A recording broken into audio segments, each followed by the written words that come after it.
Welcome, Peter. Great to have you on Zoom and great to see you from afar. It's been a while now. We've just seen each other virtually in the last year and a I half or know. so. But Thank welcome. you. And we're here because we're thrilled that we're actually releasing a recording of not all of your music, but a recording entirely of your music. And we coming on July 17th. And I'd love to talk to you a little bit about the whole process and some of the works on the CD, but it's a real joy for us to present this music to our audience and people far and far away. So Very brave to do an entire CD of Togni. God bless yes, him. well, I mean, when we first talked about this in 2018, I mean, we Yes, premiered your Sea Dream, so that's about a 22-minute work, and yes, we committed to recording that after the premiere. And yes. at that point, we just said, you know what, we should really go further and make an entire Mm-hmm. recording. And I remember talking with you about the options, and you were throwing works at me, and I thought, yeah, this could really work well. The breadth and the depth of the material that you sent me. So Oh, if you could yeah, talk first about Sea Dreams and sure. that work, yeah, from 2018. Mm-hmm. Where would you like to start? Well, we did a workshop, Yeah. workshopping the music, and that was a new process for us too, which we Mm-hmm. thoroughly enjoyed. Yeah, I think that workshop was actually, I don't think I had ever done that when I was writing a new piece, to actually be able to go and literally try some things, see if they stick, and then take it from there. With this piece, I've taken more chances, even sonically, than I had done before, and with the singers not only singing text, but then no text and sounds and glissandi and all this kind of thing. And I was using a lot of what they call extended techniques, also with the soloists. And the wonderful thing about it was the fact that you were willing to go along with that and were really open to it and actually really encouraging. And I remember getting a few suggestions from the choir that I hadn't thought about in terms of something that I wanted to do was a sort of a sound. And I was coming out of this section, and I think someone said, well, why don't you have it coming out of that section flowing through the choir? And I thought, well, that's a great idea. So, and not everything that we did worked, but a lot of it did. And it was just so great to be able to come home with that. And because I think for me, anyway, when I'm writing a piece of music, it's usually bespoke of some kind, right? I don't, if I'm writing a piece, like particularly my long association with Jeff Riley, I mean, I have his bass clarinet sound and improvising sound in my head, and so if I'm writing a piece for choir and Jeff, I kind of know kind of where that's going. But then again, every choir is different. Mm-hmm. If I was going to write this Sea Dreams piece for the Almorizer singers or even pro coro, it'd be different sound. It would be slightly different. And what your choir has such a wonderful, well, it is it is what you say. It is luminous. I mean, you have this sound that is luminous and it has kind of air in it and works really well with chords that are thick. And I think, I mean, I try not to use too many of those because a lot of composers that's all they're writing these days. Thanks to Eric Whitaker, God bless him, really. But that's Nova Scotian road maintenance you're hearing there. That'll be in the next piece. Yeah. Right. Yeah. Yeah. Yeah. Oh, but so. Well, First of these all, are colors. I Go was ahead. going to say these are colors that we love exploring, and I think, I mean, Thanks. the colors that you find in the depths of the harmonies and the double choir. I mean, all of that you exploited so well, and I think I can imagine that it does help to have a bit of a sound in your head that you interact with, and then you can hear those notes as you put them on the paper. So it just You allows can. for a much more depth to the new work. Absolutely, and you become so close to the people in the section, right? You even kind of can imagine what the altos are going to sound like, you know, in your choir. I know the basses and tenors and sopranos, obviously, but yeah, And what about the and picking the text for that piece, Peter? Like what? yes, well, I've been in Nova Scotia now almost, well, since 1998. So what's that? 22 years. And I don't think when we were writing the piece, we've subsequently moved, but we lived in a house that was right next, not on the ocean, but it was right behind the house. You could see often. It was kind of in a semi sort of. It looked a bit gritty, you know. It was a bit like the outskirts of St.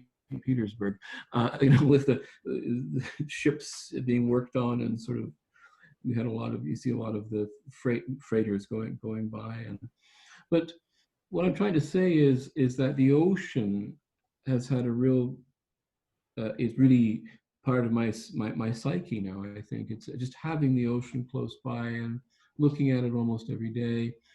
And I know a couple of people. One gentleman, I haven't seen him for a while, but he is a lobster fisherman, and how risky that is. You know, that every time you're going out and you look at some. I think first of all, how can you stand to be that cold? You know, at Yeah. 6 o'clock in the morning in November. You know, now they make quite a bit of money doing it. Well, they were. Not so much now, perhaps for a bit. But what I'm trying to say is that the the ocean is very important to me. And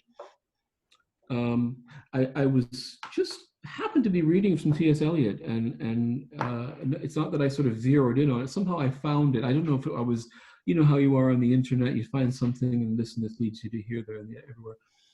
And then this just jumped out at me as from the four quartets as and it resonated with my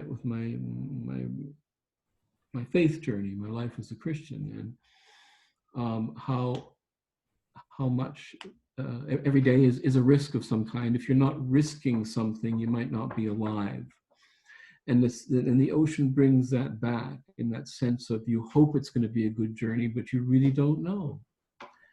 And then even a bad journey can turn into a good journey in terms of you know, the afterlife, I guess. Um, and then it just sort of evolved. It evolved from there, but it evolved in a very real way. As I was writing it, I was going across the bridge over the ocean every day, walking by the ocean, being by the ocean. And so I sort of felt that it's not as if, you know, I mean, a composer can write whatever they want from the, I mean, we're so used to going everywhere in the world with a click of a button, and there we are. We're gonna write an African piece, and we're gonna find you know, a folk song from there, having never been there or interacted with anybody. So I guess I felt that I've been in Nova Scotia long enough to be able to sort of kind of legitimately write something about the ocean. It really feels like it has a lot of you very personal. It feels like a very personal work. I mean, as It is. as all of your music would be, but you're exploring a number of Well, um, yeah. yeah, and it's interesting. I didn't, and it sort of evolved from this piece, and then to the St. John of the Cross piece later. But what I didn't know what was going on is that it was, in many ways, it was a part of my journey to orthodoxy, because that was happening around that time, and even some of the chord structures that I use is influenced by Russian and Ukrainian singing, and also Russian music from the 11th and 12th century, because there's parts in there which sound very gritty and a little discordant, for, you know, but then have these sort of strange resolutions. So it's like this was taking place without me really knowing that that was taking place. But what I did know, and what I've taken more risks in this piece than in any other ever, and I didn't know that it was going to work. Going from, you know, beautiful choral sonority and beautiful lines to then the choir making these kinds of sounds. that could have that could have just fell flat on its face, really. I mean, as it often does. I mean, when you mix, it's one thing to have a whole piece like that, but it's another thing to have tremendous lyricism and harmonic beauty and then have that. But I wanted to integrate it in a way as so that the listener didn't go, oh wow, isn't that cool, isn't that neat, but just oh, that's because I was always trying to create phantoms coming up from the ocean, ghosts and phantoms and stories, and you know. And you were great because you were right with me on that, and you really encouraged that, and you never sort of went, oh geez, I don't know about this, but we'll try it, you know. And you do a lot of contemporary music, and I really respect you for that, and value it, you know. So yeah, but these sounds, I mean, they were very organic, and I think maybe it did help that we work them in a workshop setting as well. Oh, absolutely. And because then it became a natural progression in the music. It was the way you wove them in and out. That it's not discordant at all. It actually really transitions nicely in the music. And they're brilliant musicians, and they know how to do that, and they can do it at the drop of a hat. And I was quite surprised sometimes you'd tell me, how much rehearsal time did you get with that one? Oh, yeah, we're not going to tell you. Is what you said. You don't want to know, no. No, probably don't. But no, but then again, you see, there's you're walking on the tightrope, you know. So yeah, it was important to me to have the three movements. It was important to me to have the middle movement as a very much of a Marian prayer, because sailors used to pray to Our Lady for safety and this sort of thing. And actually, I took Alma Redemptoris Mater, as you know, the beautiful motet by Palestrina, and I used the same rhythmic structures as I went through. And even in the Su Menziludo, I was exactly from Palestrina. I just nicked that and put it in with the men. So that was kind of fun for me in a certain sense. It was an interesting. It was kind of not really a game, but it was a bit of a game of chess as to see how I could do that with that, and then sometimes breaking into these flourishes. And the flutes are fantastic. The Sarahs, right? Oh man, yeah, phenomenal. I couldn't believe it. I just thought it was way. I mean, I knew it would be good, but I didn't know it would be that good. Really, I mean, it's just stunning. And they again were really open to the music, and I think I one thing. I mean, I don't try and be contemporary at all. I mean, I do. I suppose I do subconsciously, but I just want to connect with people. But I also want people to take a chance to come out of their comfort zone, you know, which works and sometimes it doesn't work. But I think it's worth the risk. And the Sarahs, who I understand, they both had. I know that because I heard your they both had babies since then. Yes, they've had multiple lifetimes since we recorded the piece.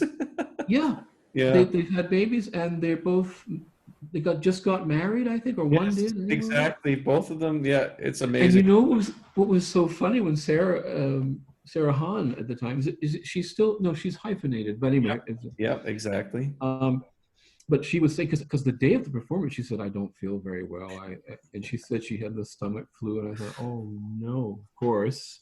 It all became clear later on, yes, what was really going on.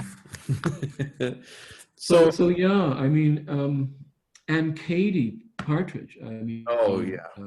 Oh my gosh, she's the perfect voice for that. Well, and she, of course, I mean, you've got these connections to Calgary, having worked with singers here, with Renaissance singers, and being a church musician. So you had these connections, and absolutely, Katie is also someone who performed your Lamentations, so she knows your music quite intimately. So it seemed like the perfect voice for what you wanted. Absolutely, yeah, it was, and there was always a little bit of a kind of liturgical singing when she like she can tell that's where she comes from, you know. But that's also the beauty of the recording is Calgary is a very sacred place for me because that's where I met my wife when I was conducting the Renaissance Singers and Players. You know, we wore these tights and Renaissance outfits. Exactly. And so that's where I met my wife, and then yes, I was at St. Cecilia's Church there for a while, and then the cathedral, and then I had my first CBC job, late night show that time of the night, which was so much fun. I miss radio, I have to say, but. And you were with the boys. You were with the boys choir as well, and that's where I was with Calgary Boys Choir for about for a year. Yeah, and it was interesting because just Doug Parnham left officially, and they were looking for a new conductor, and they wanted me. They were offering me the job, and I was very tempted. But at the same time, the CBC came into my life. And so I went with the CBC. Could have gone with the boys choir. And I often wonder if I'd gone the other way, would I be conducting more than I am now? And what would have happened? And, right. I was very happy to learn about broadcasting, and I fell in love with it. Well, maybe we wouldn't have had as much of your music as a composer if you would have gone that other direction as a. You might not have, because one of the great things about I learned so much about music from broadcasting, because you find all these pieces that you've never heard of. I always say that when you're in the library and you're going for this second movement of Stravinsky's First Symphony. And then right next to it is a Vilio Tormes, or some composer you maybe never heard of. And right. You put it on, you go, oh my gosh. So I've always been a bit of a champion of the obscure. So broadcasting is perfect for that, right? Right. You're always looking for that. Yeah. But so can you tell us a bit about some of the other pieces on the recording, Peter? Absolutely. We have, of course, Sea Dreams, which is the title track. Well, yes, and then of course we also included your longtime collaborator and friend Jeff Riley. Absolutely, and I'm so glad you did include him. And yes, I'll go through it. There are more Calgary connections, so we have a movement from Lamentations of Jeremiah, which Jeff recorded with the Elmer Iser Singers on the good old ECM label, but they don't return your phone calls anymore. So I've heard of people on ECM who have taken 12 years to get a record on the air. Anyway, I love that label. It's beautiful, of course. But I'm digressing again. But Leaf Music, I love them too, and they're right from here. That's they're great. fantastic. That's the plug we need to give, is Leaf Music, Jeremy Van Slyke, and all the work that absolutely. Yep. No, they're great, and they've recorded some wonderful things, and I'm very proud to be part of in their stable, actually. Well, I am now too, and it's really, thankfully your Nova Scotia connection was allowed us to be part of the label. But boy, we're so happy with the kind of work that they're doing, and also promoting the recording. I think it was Jeff Riley that suggested them. Actually, it's good old Jeff. Because being a CBC producer, he knows everything about that sort of thing. He does. But Jeff and I have been playing together for 22 years now, and we're best friends, and we're soulmates in many different ways that one can be that. And we toured the world playing music together with Sanctuary and just the two of us. And so the fact that he could be on this record, which is so dear to me, was just love. And he was very excited about it. And so what you get with Jeff is this incredible, I don't know anybody that plays the bass clarinet like that. I mean, what he can, he takes it down low and does everything down there that you expect and some things that you don't expect. And then he can play higher than a regular clarinet. And he gets these incredible effects, which I know them. And he said, Togni, you're stealing all my licks. It's like, you bet I am. That's what we composers do. So I'm just, can you do this? Okay. And often with Jeff, I'll write something and I'll say, you're improvising over this. And I think I know where I'm trying to push you, right? With the chords that I'm using. Right. And he sometimes goes there, sometimes doesn't. But yeah, he's doing Silencio from Lamentations, which is the beautiful, very slow and meditative movement. And I love the way you recorded that. It's just exquisite.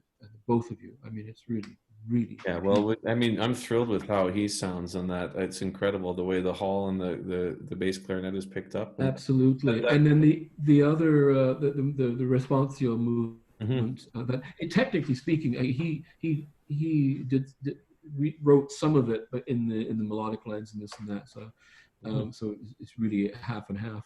But um, that's beautiful too. Very, very, very beautiful. And tell us then. So then we did a bunch of some of the shorter unaccompanied work, Yes, yes. but some of So, them are there's service music, of course, and absolutely, those are very important to me. The first, that actually, and what you put as track one is just, I'm so happy when you did that, because hey, for radio, it's great. It's 2 minutes long, right? that's right. That's right. But that's the Totus Tuus, and that's a very important piece for me because I was commissioned to write that, I guess about 20 years ago, from Our Lady of Sorrows choir in Toronto when William O'Meara, great organist, fantastic. And Bill's now at the cathedral, St. Michael's Cathedral, has been there for years. Anyway, he commissioned me to write this piece because the choir was going to the Vatican to sing for the Pope.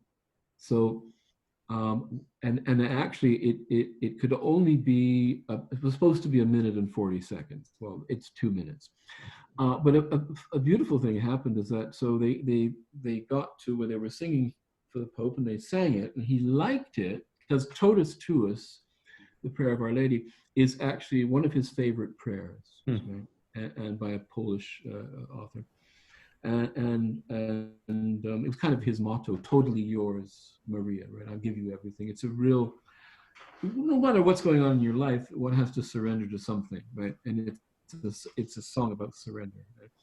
And anyway, he really loved it, and he asked them to sing it again. So they did. They did it twice. And I've got this picture at home that somebody took there of, it looks like the Pope is conducting them during that piece. Ah, Yeah, but I mean, further to that is he's now a saint. He's Saint John Paul II. So right. I have a picture of a saint.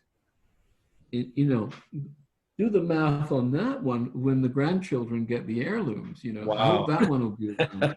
So that's Wow. that's my Catholic claim to fame. That one, you know, it was a beautiful story and a real inspiration. It really was.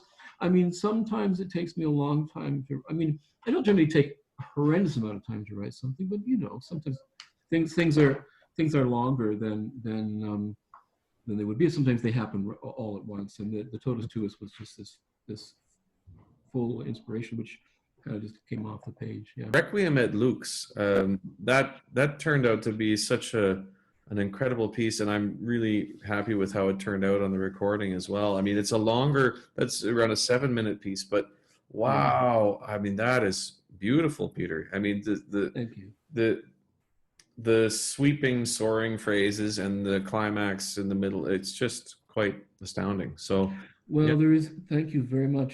It's a piece that's really dear to me on so many levels, and the way it goes from dark to light. Right, you feel all of a sudden you're looking at truth and looking at the light of Christ all of a sudden. You know, in that transition.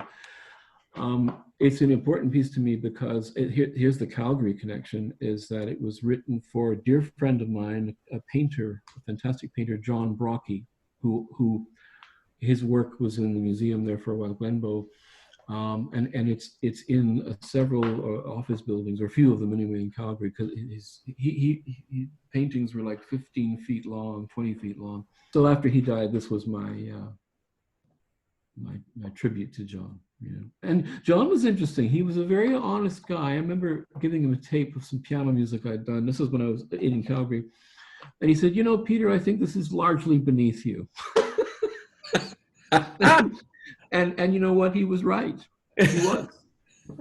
It wasn't my best. And John was always someone that made you tell the truth. He was always, you know, and being his friend wasn't always easy. You right, know. right. And of course, when he was killed, who was chosen to identify the body but me? Oh my, And my, as hard as it was also a great honor. yeah. I mean, it was very, very difficult, but I was happy to do that. Hmm. And and then from there came the piece. So when I hear performances of the piece, it's very hard for me to get through it. And I played it, and I was listening to that the other day, and I heard, you know, my tears were streaming. Mm-hmm. It brings him back. But it's not dark, actually. It's sad, but No, the it's light not. in the light in the pieces. I mean, we're all going to die. We just don't know. I mean, the thing is, we don't see death. I mean, COVID is changing that, I suppose. Mm-hmm. We don't see enough death in life anymore.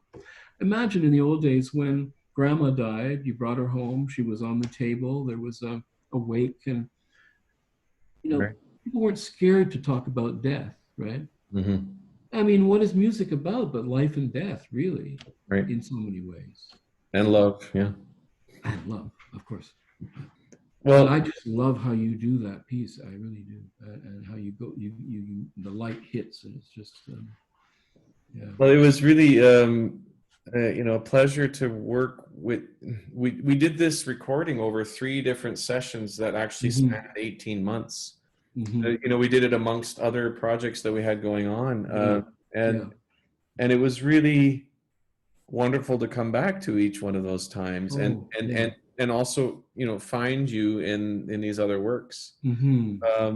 So it was a real pleasure for all of us to get to know quite a range of your musical output, and it's your 60th year.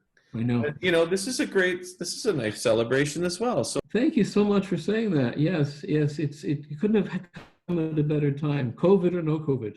One of the things I like is that at 60 you can say no. I want to do something, I just say no. I'm not doing that. Sorry. Yeah. And I don't have to worry about it. No, not doing that. Yes. What I'm very conscious of things that I want to do, you know. Well, we certainly want you to write more music, and don't just look backwards, you know. No, I'm not at all. I feel actually I'm actually probably busier than I've ever been now, you know, with composing, right, and some playing, and it's rather like and I think that Sea Dreams is a really important piece that way too, because it's some new territories opened up, and there's more exploring to do in that way, and also more simple liturgical writing. I'm writing some things now for the Orthodox service to be used eventually. The very simple little trisagions, and I wrote a very simple Our Father the other day, and it's nice because I sing tenor at St. Vladimir's, but I conduct the traditional choir at St. Benedict's, where we do Gregorian chant, and I do quite a lot of writing for that choir. Right. And again, you know who you're writing for. So when the, you know how it is, well, in Catholic choirs anyway, it's hard to keep SATB going. Sometimes it's just SAB, you know. So I'm writing some things that are SAB, you know, because why not? So I'm exploring in my concert music, and in fact I'm simplifying in my liturgical music. I love to sing at St. Vladimir's. I had to sing the whole liturgy by myself once. I was at a service with a dear friend of mine, Father Vladimir Togni, who I got to know a few years ago, and he has a chapel out at his place, and it was just me, and it was lovely. It was Father Vladimir, Thomas, friend of Thomas, who was serving, and me, and 2 dogs, because they love dogs. So the dogs were at the liturgy. and I think it was during the consecration, they just sort of both stood there like that. It was just so lovely. St. Francis would have loved it. Wow. Yeah.